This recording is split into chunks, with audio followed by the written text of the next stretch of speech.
Good afternoon, I'm Sangeeta, Kandola. Some breaking news to start this lunchtime. Nicola Sturgeon's husband has stepped down as the SNP's chief executive. Peter Murrell is resigning with immediate effect after a row over party membership numbers. Well, our political reporter Amy Lewis is with me now. Amy, what does this mean for the SNP then? Well, Nicola Sturgeon and Peter Murrell have been the most powerful couple in Scottish politics now for years, and in a matter of weeks now they have both stood down, and he has been the chief executive of the SNP for 23 years, but there have of late been calls for him to go.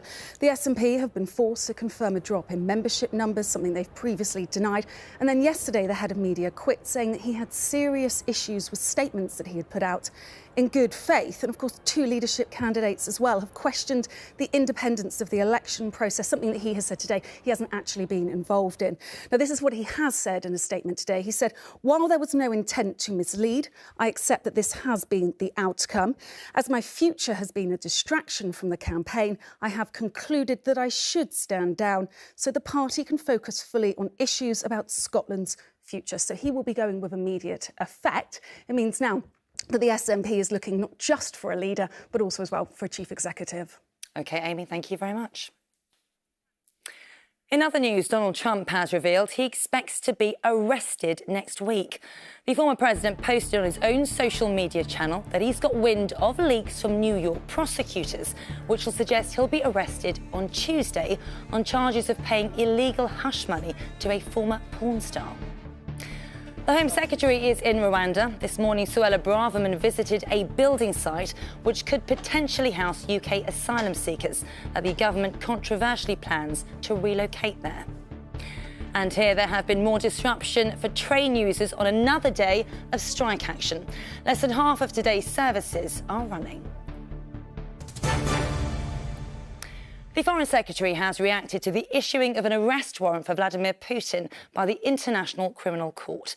James Cleverly said it's essential that Moscow is held accountable for the atrocities in Ukraine. US President Joe Biden also welcomed the charges, which allege that Mr. Putin is responsible for illegally deporting thousands of Ukrainian children to Russia. Vincent McAviney has the latest. It's a war on a scale not seen in Europe for decades. A war that's brought death and destruction, turning millions into refugees, all on one man's orders. Vladimir Putin has long craved history's recognition, but an arrest warrant from the International Criminal Court is not what he had in mind. A president now a fugitive from justice for the removal of thousands of Ukrainian children from their families, a move the Foreign Secretary has praised. I think is telling. Obviously, we respect their judgment, we respect their independence, and we will keep a very close eye on how this progresses. In Washington, President Biden welcomed the decision. It's not recognized internationally by us either, but I think it makes a very strong point. He's clearly committed war crimes. The ICC holds President Putin and his children's commissioner personally responsible for stealing the children, something they portray as humanitarian work. They claim these children are orphans, rescued from the front line and offered a new life. But this little boy, Alexander, says Russian authorities forced him from his mother and told him he had a new family. He's since been reunited with his grandmother. One group that helps bring children home says many are traumatized, with some having been told Ukraine no longer exists. Evidence of bloodier war crimes is constantly being gathered.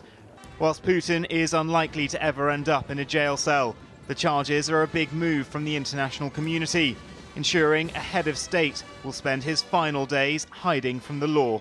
Vincent McAviney, ITV News. France is in the grip of wildcat strike action across the country this weekend, following President Macron's decision to raise the retirement age unilaterally without consulting the National Assembly. Well, Chloe Keedy is in Paris, where one of those protests turned violent last night.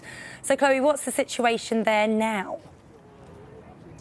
Well, it's all sort of eerily calm here this lunchtime. There's a few police riot vans moving around with their sirens going on and off intermittently over there. But apart from that, there's not much sign of what happened here last night. Now, we were actually here last night when it all kicked off. And actually what started as a fairly peaceful protest over on that bridge turned pretty nasty pretty quickly. Protesters burning police barricades, throwing bottles and fireworks at police, and the police retaliated by firing tear gas at them, and the air was absolutely thick with the stuff. Now, where we're standing is just a stone's throw from France's Parliament building, and the reason people have come here for the past couple of nights is because they're protesting at what they see as a fundamentally undemocratic decision by President Macron's government to force a bill through Parliament raising France's retirement age from 62 to 64, and such is the strength of feeling about that. There have been protests up and down the country for the past couple of days. Just this lunchtime, in fact, workers are out again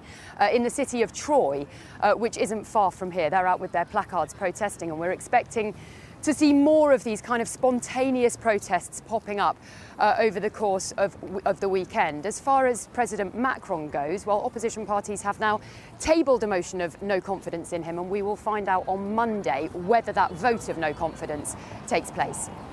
OK, Chloe, thank you very much.